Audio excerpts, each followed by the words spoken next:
ಕಳೆದ 500 ದಿನಗಳಿಂದ ಬಿಡದಿ ಟೌನ್ಶಿಪ್ನ ವಿರೋಧವಾಗಿ ಅಲ್ಲಿಯ ಕೃಷಿಕರು ಹೋರಾಟವನ್ನೇನು ಮಾಡ್ತಾ ಇದ್ದಾರೆ.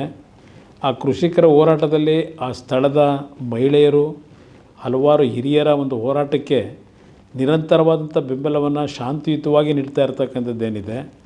ಇವತ್ತು ಏಕಾಏಕಿ ಸರ್ಕಾರದ ಅಧಿಕಾರಿಗಳು ಅಲ್ಲಿ ಸರ್ವೆ ಮಾಡಲಿಕ್ಕೆ ಬಂದಾಗ ಅಹಿತಕರ ಘಟನೆಗಳು ಏನು ನಡೆದಿರ್ತಕ್ಕಂಥದ್ದಕ್ಕೆ ಇವತ್ತು ಸರ್ಕಾರದ ಚಿಂತಾವಣೆಯೇ ಏನಿದೆ, ನಮ್ಮ ರೈತ ಬಂಧುಗಳಿಗೆ, ನನ್ನ ತಾಯಂದರಿಗೆ, ರೈತ ಜೀವನವನ್ನು ನಿರ್ವಹಿಸ್ತಕ್ಕಂಥ ತಾಯಂದರಿಗೆ ಮನವಿ ಮಾಡ್ತಕ್ಕಂಥದ್ದು, ಯಾವುದೇ ಕಾರಣಕ್ಕೂ ಯಾವುದೇ ಕೆಟ್ಟ ಘಟನೆಗಳಿಗೆ ಅವಕಾಶ ಕೊಡದೆ ಇವತ್ತು ಶಾಂತಿಯುತವಂತ ನಿಮ್ಮ ಹೋರಾಟ ಏನಿದೆ ಅದನ್ನು ಮುಂದುವರಿಸಿ ಕಾನೂನಿನ ವ್ಯಾಪ್ತಿಯಲ್ಲಿ ನಿಮ್ಮ ಪರವಾದ ನ್ಯಾಯವನ್ನು ತರ್ತಕ್ಕಂಥದ್ದಕ್ಕೆ ಹೋರಾಟ ಮಾಡಲಿಕ್ಕೆ ಈಗಾಗಲೇ ಹಲವಾರು ಜನ ತಯಾರಿರ್ತಕ್ಕಂಥದ್ದೇನಿದೆ.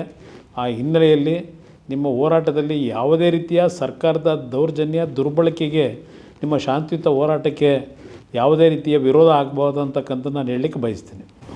ನಾನು ಈ ಸಂದರ್ಭದಲ್ಲಿ ಪೊಲೀಸ್ ಇಲಾಖೆಯ ಅಧಿಕಾರಿಗಳಿಗೆ ಒಂದು ಎಚ್ಚರಿಕೆಯನ್ನು ಕೊಡ್ತಾ ಇದ್ದೇನೆ. ತಾವು ಶಾಂತಿಯುತವಾಗಿ ಹೋರಾಟ ಮಾಡ್ತಾ ಇರತಕ್ಕಂಥ ಒಂದು ರೈತರ ಹೋರಾಟಕ್ಕೆ ಇವತ್ತು ಸರ್ಕಾರ ಅವರ ವಿರುದ್ಧ ದೌರ್ಜನ್ಯವನ್ನು ಎಸಗತಕ್ಕಂಥದ್ದು, ತಮ್ಮಗಳನ್ನು ದುರುಪಯೋಗಪಡಿಸ್ಕೊಳ್ತಕ್ಕಂಥದ್ದೇನಿದೆ, ಇದಕ್ಕೆ ಯಾವುದೇ ಕಾರಣಕ್ಕೂ ತಾವು ಸರ್ಕಾರದ ಸೂಚನೆಗಳೇನಿದೆ ಹೆದರಿ ರೈತ ವಿರೋಧಿ ನೀತಿಗಳನ್ನು ಮಾಡಿದರೆ ಆ ಒಂದು ಈ ಸರ್ಕಾರದ ಕೆಟ್ಟ ನಡವಳಿಕೆಯ ಪಾಲು ನಿಮಗೂ ಇವತ್ತು ಹಂಚ್ಕೊಳ್ತಕ್ಕಂಥ ದಿನಗಳು ಬರುತ್ತೆ. ಅದರಿಂದ ಎಚ್ಚರಿಕೆಯಿಂದ ಇರಿ ಅಂತಕ್ಕಂಥದ್ದನ್ನು ಪೊಲೀಸ್ ಇಲಾಖೆ ಅಧಿಕಾರಿಗಳಿಗೆ ಹೇಳಲಿಕ್ಕೆ ಬಯಸ್ತಾ ಇದ್ದೇನೆ.